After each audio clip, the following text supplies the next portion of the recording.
On est sur le premier jour, en fait, le premier des 3 jours qui traite de ce pentathlon 2014.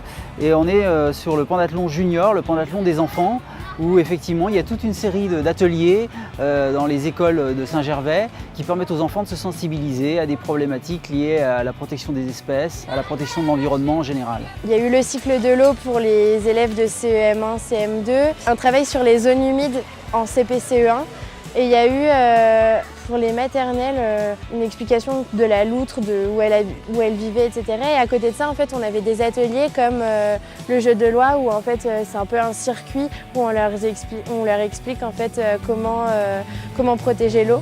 C'est une façon tout à fait ludique de présenter les choses avec du matériel que nous, on n'a pas forcément à disposition, auquel on ne pense pas forcément, des expériences qui sont tout à fait adaptées. Il y a le pentathlon qui est venu nous expliquer l'eau, la montagne et tout ça. J'ai appris à pas lancer les détritus dans la mer ou dans, voilà. Et pas rester l'eau ouverte quand on se brosse les dents.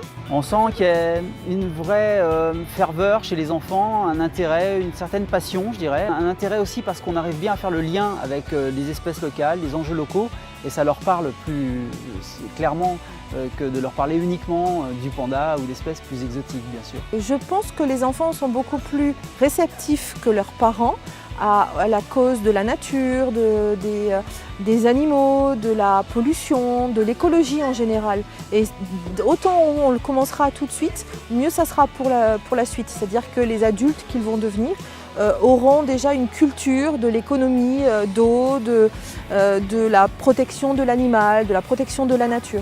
Moi, je suis convaincue de ça.